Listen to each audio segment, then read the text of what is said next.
तो आज के वीडियो आप सभी एएनएम के जितने भी कैंडिडेट हैं तो आज का वीडियो यहाँ पे शुरू कर रहा हूँ और ये वीडियो नंबर आप सभी के लिए 52 का होने वाला है। तो जितने भी आप लोग कैंडिडेट हैं मैं यही कहूँगा कि देखिए पढ़ाई छोड़ने से कुछ नहीं होगा। आधे घंटे का वीडियो होता है, कम से कम आप और पढ़ाई से दूर चले गए हैं तो कम से कम वीडियो तो ज़रूर देखिए डेली के डेली, ताकि आप लोग को एक पढ़ाई का जो रिदम होता है रिदम ना टूटे। आप मानिए हार्ट का अगर दिल धड़कना जो रिदम उसका एक विशेषता होता है हार्ट धड़कने का, अगर हार्ट बीट का अगर रिदम टूट जाए, रिदम अगर रुक जाए तो क्या जीवन आगे की तरफ चल पाएगा? नहीं चल पाएगा। उसी प्रकार से अगर पढ़ाई का रिदम आपका टूट जाएगा तो क्या आप आगे की तरफ बढ़ पाएंगे, जॉब ले पाएंगे? नहीं ले पाएंगे। तो आप जो है थोड़ा बहुत पढ़ते रहिए। हाँ, मानता हूँ कि अब चुनाव बिहार में आ चुका है तो आपको लगता है कि एग्ज़ाम अभी नहीं होगा तो आप पढ़ाई कमज़ोर कर दिए हैं, तो इतना भी कमज़ोर मत कीजिए कि आप बिल्कुल कुछ देखना ही और पढ़ना ही बंद कर दीजिए। ये आपके लिए नुकसानदायक है, ठीक है। तो चलिए आज हम 52 नंबर के वीडियो देखते हैं और आप नहीं देखेंगे लेकिन मैं वीडियो कंटिन्यू करता रहूँगा एग्ज़ाम तक। वीडियो लगभग 100-150 हो जाएगा, तब कहेंगे कि सर बहुत मुश्किल हुआ, नहीं पढ़ पाए, क्या करूँ ये वो, तब मुश्किल हो जाएगा शायद। बाकी चलिए समझने वाले समझ गई होंगी, नहीं समझने वाले के लिए तो खैर कोई ही बात नहीं है। चलिए वीडियो को शुरू करते हैं। कहता है भोर कमेटी कब बनी थी? देखिए भोर कमेटी जो बनी थी वो बनी थी 1943 में, ठीक है। बनी तो थी 1943 में, लेकिन यह अपनी रिपोर्ट कब सौंपा? भोर कमेटी ने रिपोर्ट कब प्रस्तुत की? तो भोर कमेटी अगर रिपोर्ट प्रस्तुत करने की बात होगी तो 1946 में। तो आप लोग को दिमाग में रखना है, अगर पूछे कि भोर कमेटी कब बनी थी तो 1943, पूछे कि यह अपनी रिपोर्ट कब प्रस्तुति की तो ये अपनी रिपोर्ट 1946 में प्रस्तुत किया, ठीक है। आगे बढ़ते हैं। आगे क्वेश्चन है CHEB की फुल फॉर्म क्या होता है? CHEB की फुल फॉर्म, तो देखिए कभी कभी एग्जाम में आपको जैसे फुल फॉर्म दे देगा और इस फुल फॉर्म में कहेगा H का मीनिंग बताइए क्या होगा, E का मीनिंग बताइए क्या होगा, या B का मतलब बताइए क्या होगा। तो इस प्रकार से एक एक वर्ड का मीनिंग भी पूछ लेता है कि बताइए इसका मतलब क्या होगा। तो जैसे CHEB का फुल फॉर्म हम जानते हैं सेंट्रल हेल्थ एजुकेशन ब्यूरो होता है। तो CHEB में अगर E का मीनिंग पूछेगा तो E मतलब एजुकेशन, B मतलब ब्यूरो, ठीक है। ऐसे क्वेश्चन पूछे गए हैं पिछले एग्जाम में, इसलिए मैं बता रहा हूँ। तो CHEB के जो फुल फॉर्म होता है वो सेंट्रल हेल्थ एजुकेशन ब्यूरो होता है, ठीक है। इसको ध्यान में रखना है। आगे क्वेश्चन है यहाँ पे WHO के अनुसार स्वास्थ्य के कितने आयाम होते हैं? देखिए हेल्थ का डायमेंशन बहुत सारा हो सकता है, ठीक है ना, आयाम बहुत सारे हो सकते हैं, लेकिन बेसिकली WHO के अनुसार हेल्थ के जो महत्वपूर्ण आयाम है वो अपन बेसिकली 3 है। कौन कौन है? एक तो है आपका फिजिकल, एक है आपका मेंटल और एक है आपका सोशल। ये 3 आयाम जो है हेल्थ के होते हैं। आगे है निम्न में से कौन सा स्वास्थ्य का आयाम नहीं है? तो मैंने 3 बता दिया, फिजिकल, मेंटल और सोशल। ये 3 जो है आपके आयाम महत्वपूर्ण आयाम है। तो बाकी जो नहीं होगा वो कौन सा होगा? आर्थिक, इकोनॉमिकल आयाम जो है WHO के अकॉर्डिंग नहीं आता है। ओके, आगे है डिजीज कॉजेशन, ठीक है ना। डिजीज कॉजेशन से संबंधित थ्योरी कौन सी है? तो डिजीज कॉजेशन से संबंधित जो थ्योरी है वो अपन थ्योरी है कंटेगन थ्योरी, ठीक है ना। कौन सा? Contagion theory. कंटेजियन थ्योरी जो होता है यह डिजीज कॉजेशन से संबंधित थ्योरी है, ठीक है। आगे मैं बढ़ता हूँ। रोग से शुरुआती अवस्था में रोकना किस प्रकार की रोकथाम है? देखिए अगर किसी को रोग हो जाए लेकिन रोग हो जाने के लिए हम अगर होने के बाद अगर जो प्रयास करते हैं तो वो अपनाता है सेकेंडरी में, ठीक है। रोग होने से पहले अगर हम रोकथाम के प्रयास करते हैं तो प्राइमरी में आएगा, ठीक है। जहाँ पे रोग हुआ नहीं है, अभी रोग होने से पहले ही हम रोग के बचने के लिए रोकथाम के उपाय करते हैं तो प्राइमरी में आएगा। लेकिन रोग हो चुका है, देखिए रोग के शुरुआती अवस्था में मतलब रोग हो चुका है, तो रोग होने के बाद अगर हम कोई उपाय करते हैं तो सेकेंडरी में आएगा। और टर्शियरी जो होता है, तृतीयक स्तर का जो देखभाल होता है, यहाँ पे रोग गंभीर होता है या रोग कभी छूटने वाला ही नहीं होता है। बस टर्शियरी में हम जीवन को बेहतर जीने के लिए हम सपोर्ट करते हैं टर्शियरी में। जैसे कोई अगर विकलांग हो चुका है तो विकलांगता को तो पूर्ण तरीक़ा से ठीक कर नहीं सकते हैं, तो उसको हम सपोर्ट करके उसके जीवन को थोड़ा बेहतर कर सकते हैं। तो टर्शियरी में यही होता है, समझ गए। आगे का क्वेश्चन है हेल्थ प्लानिंग में क्या आवश्यक है, यानी स्वास्थ्य के नियोजन में प्लानिंग करने में क्या आवश्यक है। कर्मचारी बिल्कुल, धन बिल्कुल, सामग्री बिल्कुल, उपरोक्त सभी। तो हेल्थ प्लानिंग करने के लिए कर्मचारी स्टाफ भी चाहिए, पैसे भी चाहिए, ठीक है, और बहुत सारे सामान भी चाहिए। तो इसलिए सब के सब सही हो जाएगा, ठीक है। मेडिकल कॉलेज किस स्तर की स्वास्थ्य सेवा में आता है, तो मेडिकल कॉलेज किस तरह के स्वास्थ्य स्तर में आता है, स्वास्थ्य सेवा के स्तर में आता है। प्राथमिक, माध्यमिक, तृतीयक। देखिए तो जो मेडिकल कॉलेज होता है हम लोग जानते हैं प्राथमिक कौन सा होता है, जिला अस्पताल जो होता है, कम्युनिटी होता है, ये सब द्वितीयक स्तर का होता है, ठीक है। तृतीयक स्तर में जितने भी मेडिकल कॉलेज है ये सब तृतीयक स्तर में आता है। तो ये चीज़ों को ध्यान में आपको करके रखना है, ओके। आगे बढ़ते हैं हम लोग। तो आगे क्वेश्चन है, कहता है कि पीएचसी के बाद अगला संस्थान कौन सा होता है। तो सब लोग जानते हैं पीएचसी के बाद जो है आपका सीएचसी होता है, ठीक है। सबसे पहले होता है सब सेंटर, सब सेंटर के बाद पीएचसी, पीएचसी के बाद सीएचसी, और सीएचसी के बाद होता है डिस्ट्रिक्ट हेल्थ या सब डिविजनल हॉस्पिटल, ठीक है ना। पीएचसी में कौन सी सेवाएं मिलती है, तो प्राथमिक स्वास्थ्य केंद्र पर समान उपचार, टीकाकरण, मातृ शिशु देखभाल, ये तीनों चीज़ जो है मिलता है, इसलिए उपरोक्त में से सभी हो जाएगा, ठीक है ना। आगे है ग्रामीण पोषण शिक्षा कहाँ दी जाती है, तो ग्रामीण पोषण शिक्षा, ठीक है ना, ग्रामीण पोषण शिक्षा कहाँ दी जाती है, PHC, CHC, district hospital, non. अगर ये क्वेश्चन एग्जाम में पूछता तो मुझे लगता है अगर नहीं पता हो तो ये क्वेश्चन लॉजिक से भी आप सही कर सकते हैं। कैसे, तो ग्रामीण क्षेत्रों से सबसे नज़दीक इनमें से कौन सा है, तो ग्रामीण क्षेत्र में सबसे नज़दीक तो पीएचसी ही होगा, प्राथमिक स्वास्थ्य केंद्र। तो ग्रामीण पोषण शिक्षण कहाँ दी जाएगी, तो हम एक रिलेट कर लेंगे कि भाई ग्रामीण क्षेत्रों से सबसे नज़दीक, सबसे अटैच प्राथमिक स्वास्थ्य केंद्र होगा, तो यही अपन राइट आंसर होगा। इसके बाद सीएचसी होता है, फिर डिस्ट्रिक्ट हॉस्पिटल होता है, समझ गए। तो इन चीज़ों को ध्यान में रखना है। आगे है टाइप ए पीएचसी का डिलीवरी लोड क्या है, तो टाइप ए के पीएचसी का जो डिलीवरी लोड होता है 20 होता है, ठीक है। इसी प्रकार से अगर टाइप बी के एपीएचएस, ठीक है ना, ए ध्यान रखिएगा आप लोग। तो चलिए कुछ लोग नहीं समझे होंगे तो मैं समझा देता हूँ। कहता है type A PHC delivery load क्या होता है। Type A PHC delivery load कहने का मतलब होता है कि जहाँ पे मिनिमम महीने में अगर 20 से कम डिलीवरी हो रहा है जिस पीएचसी सेंटर पर, उसे टाइप ए पीएचसी बोलते हैं, ठीक है। और टाइप बी पीएचसी का मतलब होता है कि जहाँ 20 से, ठीक है ना, जहाँ 20 से जो है क्या हो, अधिक हो, क्या हो, 20 से अगर अधिक डिलीवरी महीना में हो रहा है तो उसे टाइप बी पीएचसी के अंदर हम लोग रखते हैं। टाइप ए पीएचसी होता है जहाँ पे 20 से कम जो है महीने में डिलीवरी की संख्या होती है। बात समझ गए।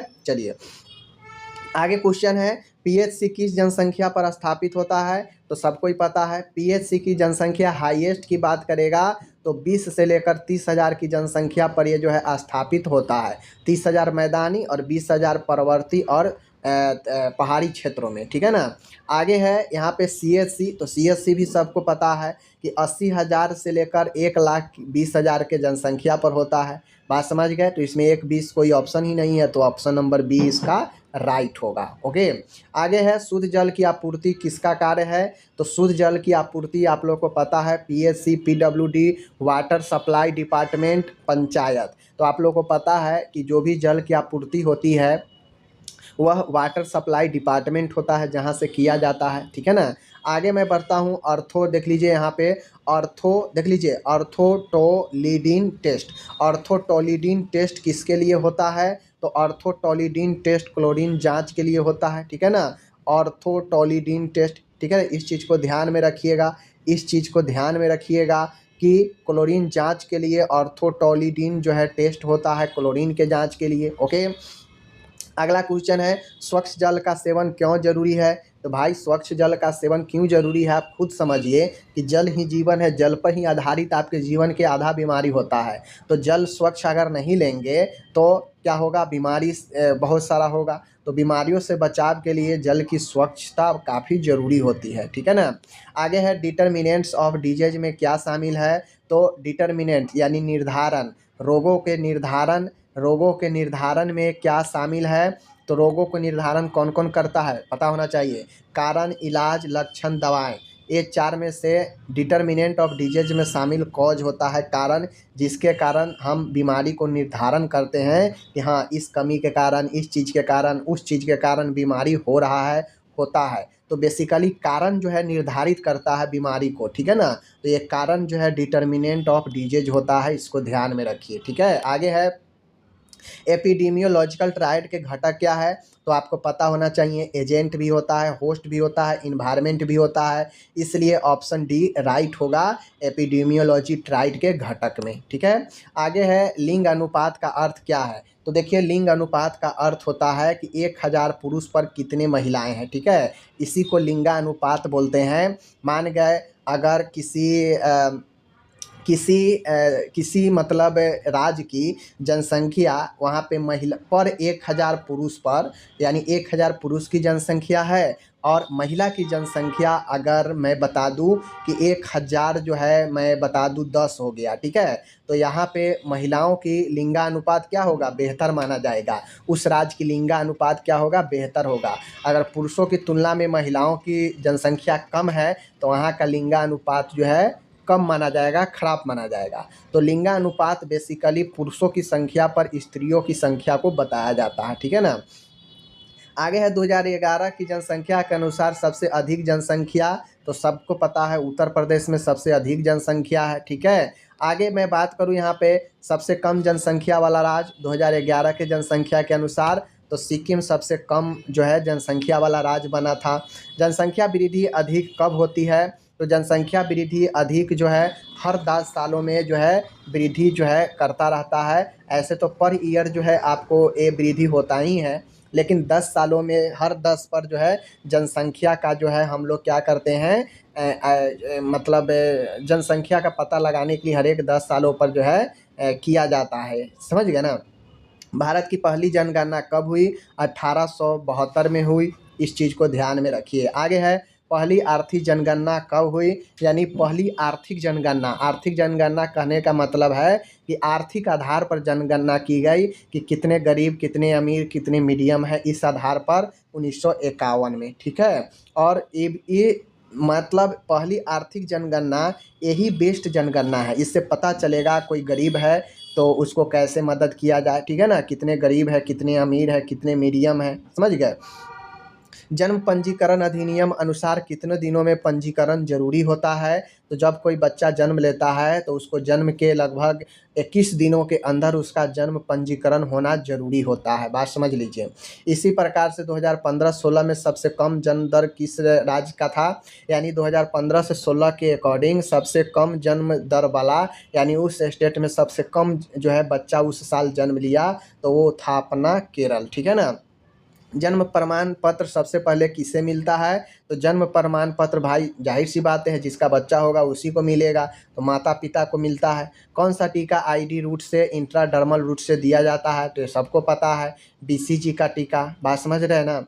आगे है सेंट्रल बर्थ यानी केंद्रीय जन्म और मृत्यु अधिनियम कब आया, तो केंद्रीय जन्म और मृत्यु निबंधन अधिनियम जो है 1969 में आया, जिसके तहत ये तय किया गया कि 21 दिन के अंदर जो है जन्म के पंजीकरण करना आवश्यक होगा, ओके।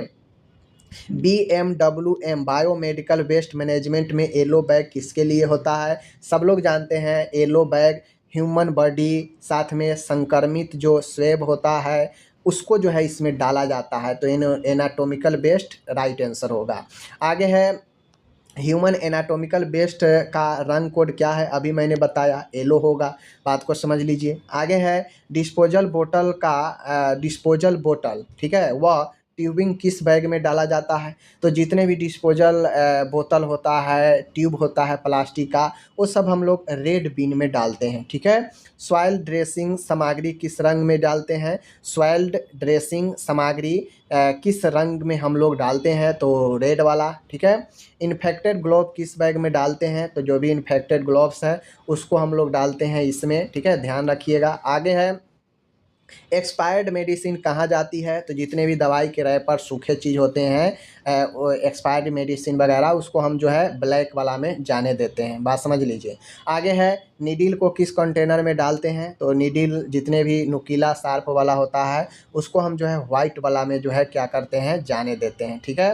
निम्न में से कौन सा नोजोकोमियल इन्फेक्शन यानी अस्पताल से जनित संक्रमण नहीं है, wound infection, pneumonia, pre hospital, UTI, MRS. देखिए तो हॉस्पिटल से तो भाई कोई भी इन्फेक्शन मिल सकता है, बात समझ लीजिए, कोई भी इन्फेक्शन मिल सकता है, लेकिन यहाँ पे है प्री हॉस्पिटल यूटीआई। तो प्री हॉस्पिटल का मतलब क्या है कि हॉस्पिटल से पहले ही यूटीआई हो रखा है। ठीक है। तो जब हॉस्पिटल से पहले है तो हॉस्पिटल की तो बात छोड़ दीजिए, तो यही जो है इसका राइट आंसर नहीं होगा। बाकी निमोनिया भी हॉस्पिटल से हो सकता है व्यक्ति को, वाउंड घाव में भी इन्फेक्शन हो सकता है। ठीक है ना। आगे है अस्पताल में प्राप्त संक्रमण क्या कहलाता है, तो भाई अभी तो मैंने बताया नोजोकोमियल संक्रमण या इसी को एक्वायर्ड हॉस्पिटल इन्फेक्शन बोलते हैं। ठीक है ना, जो अस्पताल जनित संक्रमण होता है। बिना सुई वाली सिरिंज कहाँ जाएगी, तो बिना जो सुई वाली सिरिंज होती है वो अपन वाइट वाला में जाएगी। ठीक है, ध्यान रखिएगा। निम्न में से कौन सा नोजोकोमियल इन्फेक्शन नहीं है, तो कॉटी, एसएसआई, वीएएफ, घर पर हुआ यूटीआई। तो भाई घर पर हुआ यूटीआई तो मतलब घर पर हुआ, हॉस्पिटल में तो हुआ नहीं, तो राइट आंसर यही होगा। आगे है बीएमडब्ल्यूएम नियम कब लागू हुए थे, तो बीएमडब्ल्यूएम नियम कब लागू हुए थे, 1998 में लागू हुए थे। ठीक है, बीएमडब्ल्यू एक्ट जो जिसे हम लोग बोलते हैं। ठीक है। आगे है इन्फेक्टियस सॉलिड वेस्ट के लिए जो है रंग कोड क्या होता है, तो इन्फेक्टियस सॉलिड वेस्ट के लिए योलो जो है आपका होता है रंग कोड। इन्फेक्टेड ग्लास वेस्ट किस रंग में डालते हैं, तो ब्लू वाला में डालते हैं। ठीक है, इसको ध्यान रखिएगा। आगे है मैक्रो न्यूट्रिएंट का उदाहरण क्या है, मैक्रो मतलब जो भोजन में ज़्यादा मात्रा में चाहिए, तो मैक्रो में कार्बोहाइड्रेट। ठीक है, कार्बोहाइड्रेट भोजन में हमें ज़्यादा मिलता है, बात समझ लीजिए। माइक्रो न्यूट्रिएंट जो भोजन में बिल्कुल सूक्ष्म रूप में चाहिए, तो वो होता है आपका आयोडीन है। ठीक है, इनमें तो आयोडीन ही होगा ना, अगर विटामिन रहता तो यहाँ पे हम विटामिन सही मारते, बात समझ गए ना। आगे है विटामिन डी का मुख्य स्रोत क्या है, तो विटामिन डी का मुख्य स्रोत सूरज का रोशनी है इसमें, राइट। विटामिन डी की कमी से क्या होता है भाई, रिकेट्स होगा, हड्डी का रोग होगा जिसे सूखा रोग बोलते हैं। ठीक है ना।